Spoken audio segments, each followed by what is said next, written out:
Well, hello there. In this video, I want to show you how to create a website using a program called Wordpress. What I like most about Wordpress is that it's absolutely free.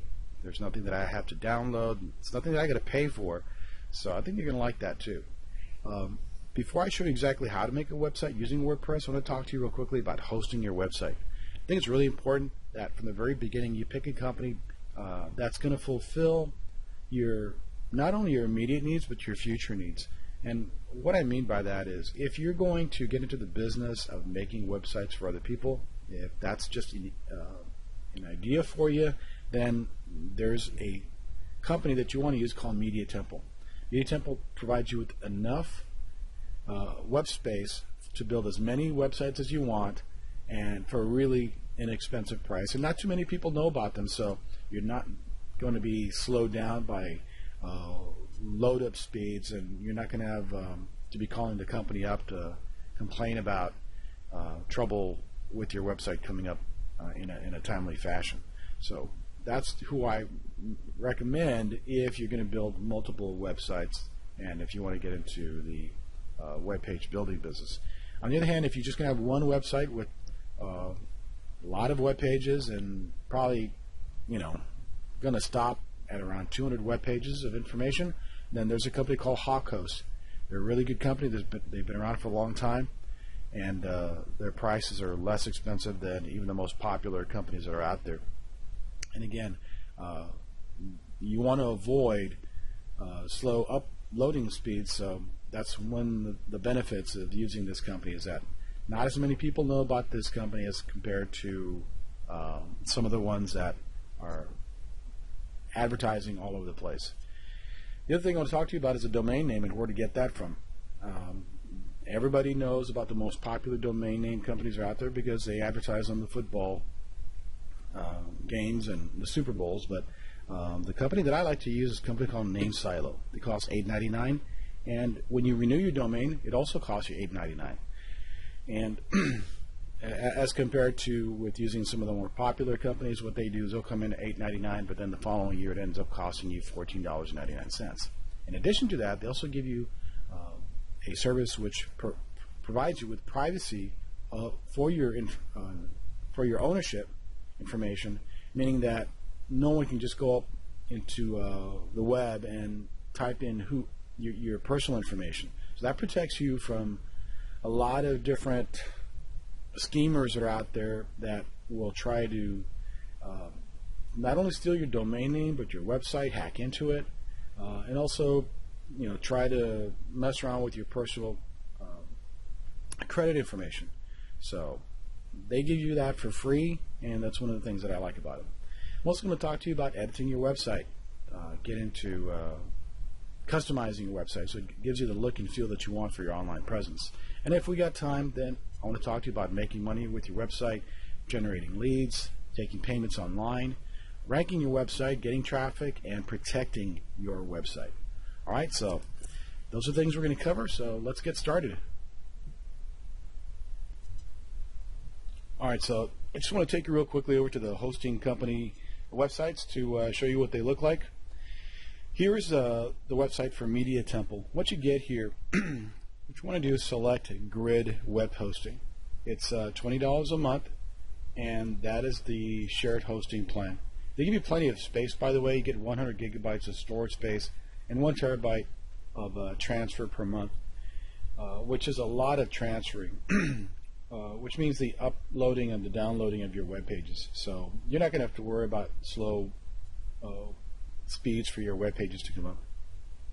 And again, this is for service if you want to make multiple websites for different people down the road, if you're going to get into any sort of web design type of business.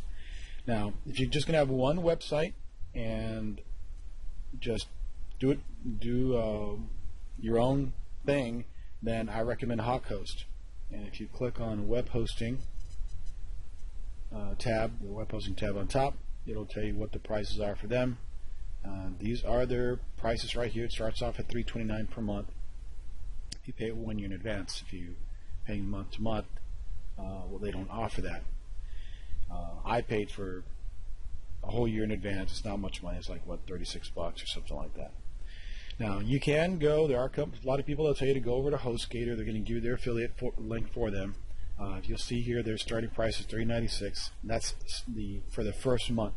That's a discount of 20% off. So this is still more expensive than with HawkHost.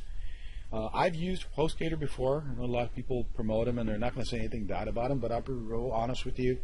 I've had to call them and email them quite a few times because my web pages are not coming up fast enough, and at least once or twice a month I have to email them and let them know that, hey, I need you to take a look at my account and fix it. They get so many customers on there that they constantly have to change their servers and move your data around that I eventually just gave up on them because I don't want that type of headache. I don't have time to be complaining. It's like complaining about my cable television service. If it's slow, I don't want to be calling up the company telling them to fix it. So that's the reason why I don't recommend HostGator. They're great, good company, but a lot of people use them, meaning that they have a lot of customers. There's a lot of demand on their service, so therefore their speeds are not as fast as they could be. So that's the reason why I recommend HawkHost. And again, HawkHost is who you want to go with. At least I recommend them if you're going to have just your own website and have, let's say, 200, 300 web pages. And if you're going to get into the web design business or upload music, you want a lot of space, then I recommend Media Temple. So with whatever company you go with, you're going to get an email from them. After you register, it's going to give you your information that you need to connect your hosting account to whatever domain names you choose to use. If you decide to use a domain name to refer people to your web pages. Most everybody buys a domain name. So let's take a look and see what that letter will look like, okay? Alright, so this is an example of the email information that you're going to get from the web hosting company. What you're looking for is the name server information. This is going to allow you to connect your domain name to your web hosting company so that the internet, when it looks for your domain name, knows which web hosting company to go to and which account. So here at HawkHost, their name server information is ns1.hawkhost.com, and then the second one that you need is ns2.hawkhost.com. I'm going to show you how to plug this in. Alright, so what I'm going to do next is I'm going to log into my name silo account, and I'm going to bring up a domain name and plug in the information. By the way, you can take a look at GoDaddy.com, and you want to compare the prices. You see here that it's $9.99 for the year. I can tell you that the following year, when you try to register your domain name, it is going to increase. That's just an introductory price. That's the reason why I like Name Silo, because the next year that I've got to renew my domain name, it's still going to be $8.99. Alright, if you'll hold on a second, I'm going to log in so I can show you what it takes to plug in that name server information. Okay, once you get into Name Silo, in order to get to your domain information, you're going to look on the right hand side, which is under Account Options. There's going to be a little link there that says Domain Manager. That's what you're going to click on to get to where you want to go. Okay, now once you've got your domain name in front of you, what you're going to do is select on the left hand side the little box to the left of your domain name. You're going to come up here and you're going to select Change Name Servers. Alright, once you get into the Name Server Manager area, what you're going to do is scroll down a little bit. You're going to have a box that says Name Server 1, and this is where you paste in ns1.hawkhost.com, and you can paste in ns2.hawkhost.com. Afterwards, if you got a question down here that you need to answer that question and then hit the submit button. Afterwards, it can take anywhere from 24 to 48 hours for your domain name to start working and connecting to your web hosting company. Sometimes it's a little bit faster. Just depends on how quickly you put in the name server information after you registered your domain name. So the faster you put in your web hosting company information, name server information, into your domain name, the faster it's going to connect to your web hosting company. So that's the reason why I tell people to get their web hosting service first. So that way you can speed things along here. So let me pause it and we'll get to the next part. Okay, so now at this point what you've done so far is you have gone into your domain service provider and told them where your web hosting company is. And the next thing that you got to do is you have to go to your cPanel, which is your backend account for your web hosting company, so that you can do some changes there so that you can install WordPress very easily. So you're going to have a cPanel web address. If you look at this link here, it's just a sample domain name. They're going to give you something that looks like www.doggonedomain.com/cPanel. And they're also going to provide you with the username and the password that either you created or they created for you. Once you get to the cPanel, it's going to look like this. And this is where you enter the username and the password. So give me just a second here. I'm going to log in and I'll show you what that looks like. Alright, so this is what the cPanel looks like. Once you get in here, you want to scroll down and you want to look for the domain section. I'll go ahead and do that right now. Alright, as you see here, look for the category called domains and you click on add domains. Alright, this box here where it says new domain name, that is where you're going to put in the full domain name. So whatever that may be, .com, you're going to put it all in there. It's going to also create a username for you. And you want to shorten that username to whatever you want. And then it's also going to tell you where that location of that domain is going to be residing. And you want to create a password, type in a second time, and then click on add domains and it'll add the domain name to your web hosting company. Now remember that what you did before was you went to your domain service and you told it where your web hosting company was. This time you're going to go inside of here to your cPanel, tell your web hosting company where your domain name is. So that's the reason why we're doing it here, because we're adding in the domain name to tell the web hosting company what the domain name is. Alright, once you get that done, then we can go on to creating the or using the WordPress program. So for that, after you're done, click on Home and we'll go back to the cPanel.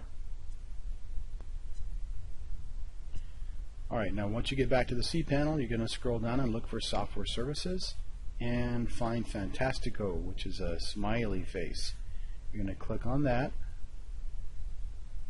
And the left hand side of the screen, you're going to look for WordPress and click there. And then to the right of the screen here, you're going to click on New Installation. We're going to create a new WordPress blog. Okay, once you get on the screen, what you're going to do is you're going to put in a username and a password so they can have access to the website. Your domain name should be here at the top. My example here is bitafun.com, and I'm going to install it in the same directory that the domain is in. If you want to have a blog separate from your main web page, then you would type in the name of the directory or the folder that your blog is going to go into. But again, if you're just going to have it in this, if you want your blog to come up when people type in the domain name, then just leave this blank. And then you're going to put in an access name, which is your username to log in. You're going to type in a password and then an admin nickname. And I'm just going to use admin twice. You can do whatever you want and use whatever username you want. Type in your email address and then type in the name of your website. For my site at bitafun.com, I'm going to name it, have the title of it become Make Money with Bitify. After that, I'm going to click on Install WordPress, and it's going to take me to the next page. It's going to ask me if I want to complete the process, and I'm going to say yes. And after that, it'll be done. So I'm going to do that, and then I'm going to take you over to the WordPress login page so we can get started on editing the blog. Okay. Alright, I decided that I'm going to use a different blog that I set up to use as an example. And if you look here, this is what the standard page looks like for WordPress. These are called themes, by the way. The theme of the website. So here's where you can start doing some editing. To do that, you have to first log in. Real quickly before we get in there, though, I just want you to pay attention to where the content of your web page is located. Look at this sentence here. This is the area where your words will be placed, and beneath there you're going to see it says posted in certain category. This is just extra category automatic information that's placed there for you. When you type in a paragraph, 3, 4, 5 paragraphs, it'll all be posted below here. And this is an example of the title. And so let's go ahead and get in there so you'll understand what I mean. I'm going to click on Login.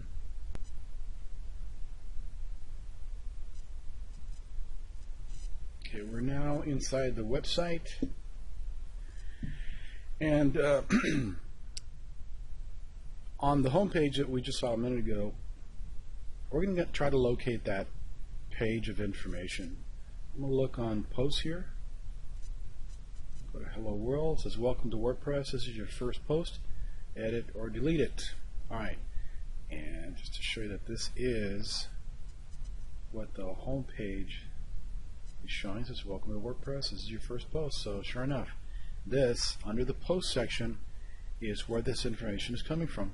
You want to change the title of that page. Let's say Welcome to Factoring, and change this here.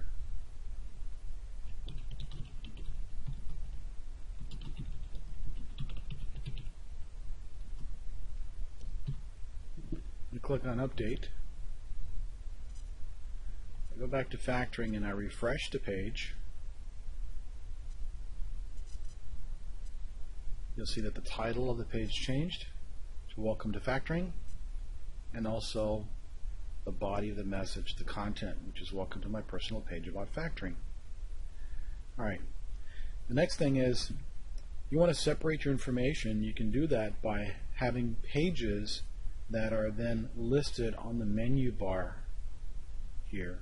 So for example, we've got sample page. If we go back inside the website, the back office I mean, go to Pages. Oops.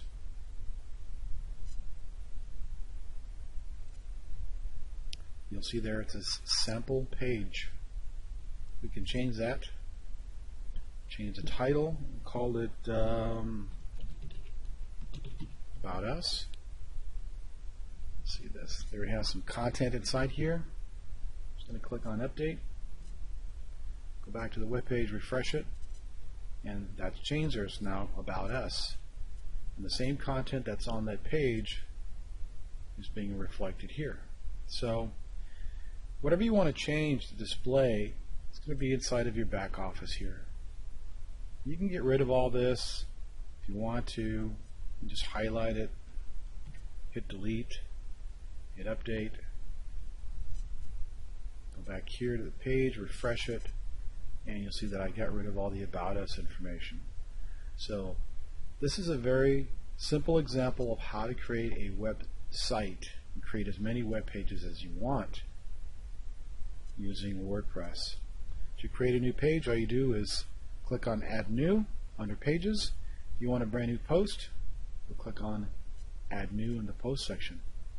Now, what's the difference between each of them? Well, the Pages generally is used to highlight or emphasize a major portion, major category of your website. You have the option of showing them here in your menu bar. Posts will be listed as subcategories of your pages. So it's really just depends on how you want to set up your website. And to change the look of your web page, what you're going to have to do is change the theme of your web page. To do that, if if you go on the left hand side of the screen here, put your mouse over appearance, you're going to see themes pop up. Click on that. So once you're here inside the appearance themes area, you can do some changes to your website to make it look differently. If you want to look for themes, click on Install Themes. You get clicking on that tab at the top, and then you can do a search, any kind of keyword search. But if you have any ideas for the layout of what you want your website to look like, you can just check off, let's say, 1 column, 2 columns, 3 columns, 4 columns right here in the middle, and then select the other options that you're looking for. If you're looking for a particular color, do that. You can do it without actually even typing in a keyword. Let me do that and see what comes up here. I believe that my option was 1 column and a white background. So if you see here, there's some different templates, themes that are already created for you. All you got to do to see what they might look like is click on the preview link, and it'll show you what your website can look like. I will tell you that sometimes you will get a little glitch in the program. They don't always work the way you want them to, so you have to tweak them a little bit to get it to look just the way you want. But that's the first step, is to get the theme, because you want to get the correct color and layout of what your website's going to look like first. Let me go ahead and select this one. Oh. So you can see what it looks like, how it changes the website. So I'm going to click on Install. Install now. And hit Activate. Alright, now when I bring up the website, see how it looks differently than it did before. And to change back to your previous website, just go to back to your themes page under Manage Themes, and then hit Activate, and it'll change back. So if I refresh the home page here, you'll see that it changed to the previous theme, I think, or maybe it was this one here. I think it was this one.